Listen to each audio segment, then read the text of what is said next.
So this is what he calls idea inception, right? Instead of like forcing your idea on someone, you made them feel like it was their idea all along. Exactly. It's brilliant.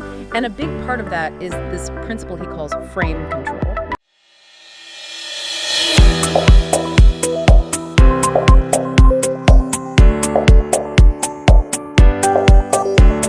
Ever imagine walking into a room and just owning it? Yeah.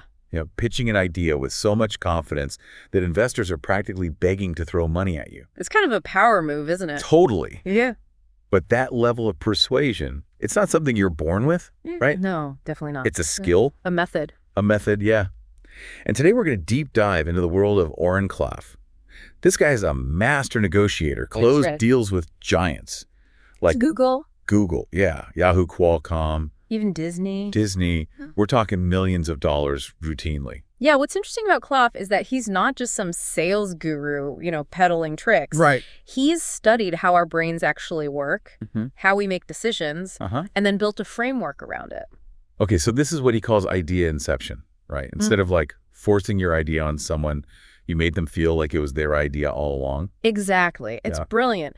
And a big part of that is this principle he calls frame control. Okay. Whoever controls the narrative of the conversation, they control the outcome. That makes sense. And that's where understanding the crocodile brain comes in. All right, crocodile brain. I'm picturing like my inner lizard taking over. Well, sort of. Think of it as that primal, instinctual part of your brain. Okay. The one that's focused on survival, not, complex business ideas or investments. Right. It wants things simple, clear, exciting. To win a deal, you got to get past that gatekeeper first. So it's like trying to pitch a vacation to someone who's convinced there's a tiger hiding in the bushes. Pretty much. If you trigger those primal fear alarms, you've lost them. Okay, so how do we avoid those alarms? How do we even know what to look for? Well, Klaff, he lays out 5 key frames to watch out for. Okay. Power frame, time frame, analyst frame, prize frame, intrigue frame.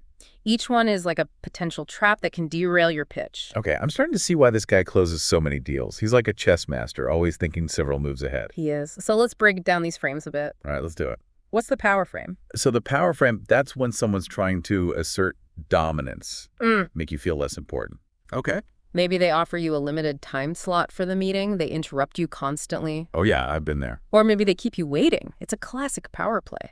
So how do you counter that? Do you, fight fire with fire? Klaff actually suggests something different. Okay. He calls it the prize frame. Okay. You flip the script. Okay. You become the scarce resource, the one they need to impress. Ooh, I like that. Suddenly they're pitching you. Right. And then there's the time frame. This is when someone tries to pressure you into a quick decision. Yeah, I hate that feeling. I only have 15 minutes for this. Exactly. It makes you feel flustered, not in control. Totally. Klaff's suggestion, instead of getting flustered, impose your own time constraint. You say something like, actually, I only have 10 minutes. So it's about taking back control. Yes. Setting your own boundaries. Okay, I like it. Yeah. What about the analyst frame? That sounds like getting bogged down in details. It is. The analyst frame is all about minutia spreadsheets, technical jargon. They're trying to dissect your idea. Poke holes in it. So exhausting. Klaff suggests you counter with the intrigue frame. Tell a captivating story, but leave out key details. Okay. He calls these little nuggets intrigue pings. So it's like giving them a taste of something delicious, but holding back the main course. Exactly. Yeah. You want to spark their curiosity, make them lean in and ask for more. I see. And finally, there's the intrigue frame itself. Right. This is about creating a sense of mystery, making your idea seem exclusive, like something they have to earn access to. So it's not just about the idea itself, it's about the whole experience. Exactly. You're shaping the conversation, guiding them towards that aha moment. The moment when they realize they need what you're offering. Precisely. This is fascinating stuff, right? Totally.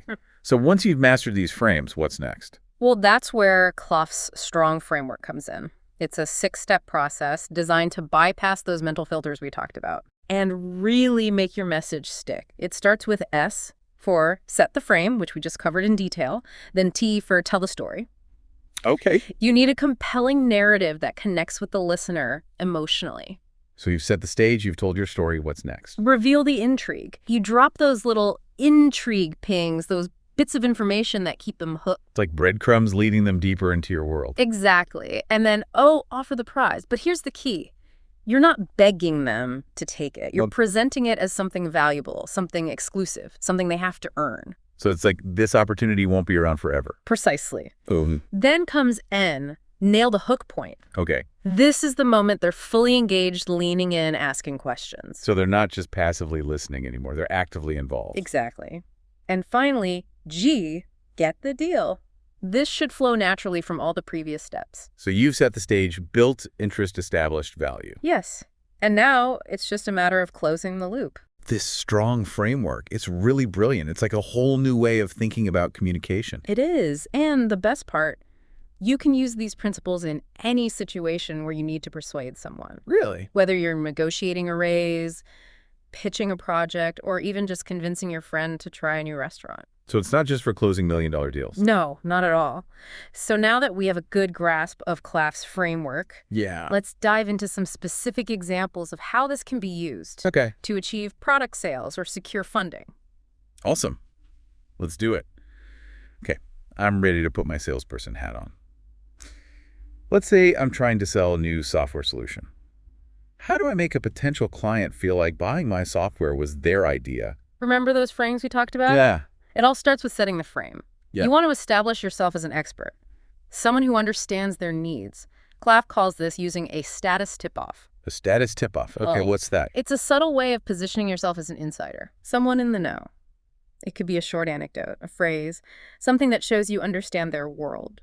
Got it. For example, you could say something like, I've been talking to a lot of companies in your industry lately, and one thing I've noticed is... Oh, I see. So it's not about bragging or name-dropping. No. It's about creating a sense of shared experience. Exactly. Like, we're all in this together. Okay. Once you've built that rapport, you can move on to tell the story. Right. Remember, this isn't just a list of features and benefits. Right. It's a narrative that highlights the problem your software solves. Okay. The pain points your client is experiencing. So instead of saying, our software has advanced reporting capabilities, I might say something like, imagine being able to instantly identify your most profitable customer segments without wasting hours on tedious spreadsheets. Now you're painting a picture of their world, their frustrations, and how your software can make things better. And don't forget to weave in those elements of urgency and risk. Okay. What happens if they don't solve this problem? What opportunities are they missing out on? Good point. Yeah. You're making the need for my solution even more compelling. So what's next? Reveal the intrigue. Precisely. You've set the stage, told the story, now you want to spark their curiosity.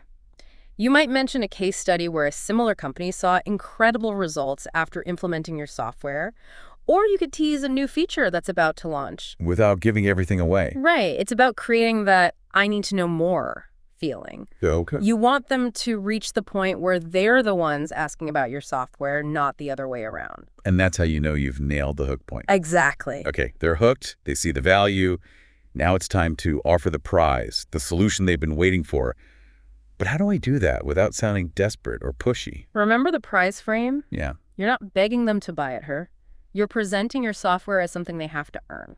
Okay. You might say something like, not every company is ready for this level of innovation, but based on our conversation, I think you have the vision and the drive to make it work. So it's about making them feel special. Yes. Like they're part of an exclusive club. A select group who are worthy of this opportunity. Precisely. And by subtly implying that they need to prove themselves worthy, you're taking the pressure off yourself. And putting it on them to make the next move. Exactly. They're the ones who need to convince you that they're a good fit. This is brilliant. It's like a complete reversal of traditional sales techniques. It is. Instead of chasing the client, you're making them chase you. That's the power of the strong framework. It's like psychology meets sales. It is. It's about understanding the psychology of persuasion and using it to your advantage. Now, I'm curious to see how this framework applies to something like fundraising. That's a whole different ballgame, right? You bet it is. The stakes are higher, the competition is fierce. Definitely. And you've got a very limited amount of time to capture their attention. So how do I make my pitch stand out? Well, Klaff, he suggests tapping into what he calls pre-wired ideas. Pre-wired ideas. What are those? These are universal concepts that our brains are hardwired to pay attention to. Okay. Things like approaching threats or the promise of big rewards. Interesting. Give me an example of how this works in a pitch. Let's say you're pitching a startup that's disrupting the traditional healthcare industry. Okay. You could start by saying something like, the current healthcare system is broken. It's expensive, inefficient, and leaves millions of people without access to quality care. But we have a solution. Wow, that's powerful. Yeah. It highlights a major problem that everyone's aware of, Yes. but no one seems to be solving. It creates that sense of urgency. Okay, then what? And then you follow up with the potential payoff, the big reward. You say something like, our platform uses AI and machine learning to personalize healthcare, making it more affordable and accessible to everyone. We're talking about a multi-billion-dollar opportunity. Now you've got their attention. Right. They're seeing dollar signs, imagining the potential return on their investment. Okay, so they're hooked. What's next? Then you address the why you question. You highlight your unique qualifications and expertise. So I might say something like, our team has a combined 50 years of experience in healthcare technology and finance. We've already secured partnerships with major hospitals and insurance providers. We're not just dreamers, we're doers. Exactly. You're building credibility, showing them that you're not just another startup, Right. but a team of seasoned professionals with a proven track record. Okay, so I've set the frame, captured their attention, and established my credibility. Now what? Do I jump into the details of my business plan? Not so fast. Remember, we're still in the tell the story phase. Right. And just like with product sales, this story needs to be emotionally engaging and focused on the benefits, not just the features. So instead of saying, our technology is patent pending, I might say, we're empowering patients to take control of their own health, giving them the tools and resources they need to live longer, healthier lives. That's a much better story. It's about more than just profits and market share. It's about making a real difference in people's lives. And don't forget those intrigue pings. Oh, yeah. So I might casually mention that we're in talks with a major pharmaceutical company about a potential partnership, but not reveal their name. Exactly. That creates a sense of social proof and scarcity. Making them feel like they need to get in on this now. Exactly. Okay, so I've set the stage, told the story, piqued their interest with those intrigue pings. Now it's time to offer the prize, right? That's right. But remember, this isn't about begging for money. It's about positioning your startup as an exclusive opportunity, something they need to earn a piece of. Got it. You might say something like, we're carefully selecting investors who share our vision and can add strategic value to our company. So it's not just about the money. No. It's about finding the right partners. Exactly. People who can help us grow and succeed. And by making them feel like they're being vetted, not just writing a check, you're flipping the power dynamic and increasing their desire to be involved. And if I've done everything right, they'll be eager to reach the hook point. Yes. That moment when they're so intrigued, they start asking questions, digging deeper into the details, and envisioning themselves as part of your journey. That's the magic moment, the culmination of all my efforts. Exactly. So to wrap up this fundraising scenario, the strong framework helps entrepreneurs turn a pitch into a conversation. It does. A collaborative exploration of a shared opportunity. It's not about selling them on your idea. It's about making them feel like they're discovering the value themselves. Exactly. Yeah. And that's what makes it so effective. This has been incredibly insightful. I'm starting to see how the strong framework can be applied to so many different situations. It can. Not just sales and fundraising, but anytime you need to persuade or influence someone. You're absolutely right. The principles are universal. So what are some other situations where we could apply these techniques? Well, think about any time you need to get someone on board with your ideas. It could be negotiating a raise with your boss, convincing your team to adopt a new strategy, or even persuading your partner to try that new restaurant you've been wanting to check out. So the strong framework isn't just for high-stakes business deals. No. It's a valuable tool for everyday life. It is. So let's dive into some more practical examples, how we can integrate these techniques into our daily lives. All right, so we've talked about how the strong framework can be used for things like, closing deals and securing funding. But I'm curious, is it really practical for everyday situations too? Oh, absolutely. We're always trying to persuade people, even in our personal lives. Yeah, like what do you mean? Well, think about it. We try to convince our boss to give us that raise or our kids to eat their vegetables. Oh, yeah, good point. Even getting our friends to see that movie we've been raving about. Okay, so how do we actually use the strong framework for these everyday things? Let's start with setting the frame, right? Remember, it's about controlling the narrative. So say you want to convince your boss to let you work from home 1 day a week. Oh, yeah, that's a good one. Instead of just blurring out, I want to work from home, try framing it in a way that benefits them. Okay, so like what? You could say, hey, I've noticed I'm so much more productive in the mornings when I can really focus without distractions. If I could work from home just one day a week, I could really maximize my output and contribute even more to the team. Oh, I like that. So it's not just about what I want, it's about how it benefits the company. Exactly. You're framing it as a win-win.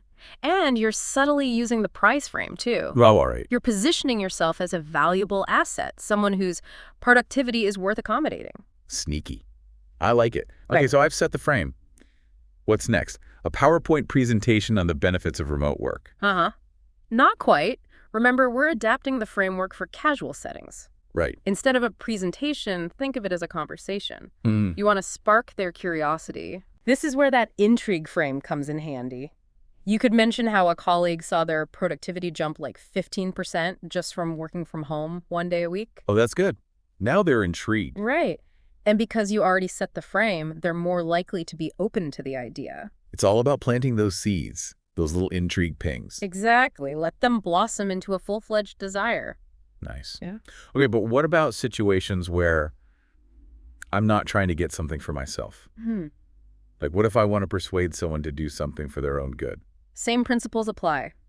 Let's say you want to convince your friend to finally run that marathon they always talk about. Oh, I know someone like that. All talk, no action. Right. Instead of saying, you should really do it, set the frame by appealing to their aspirations. Okay. Remind them of their goals. Remember how you always said you wanted to run a marathon before you turned 40? Well, guess what? Your birthday's coming up. Oh, so I'm like planting that seed of possibility. You got it.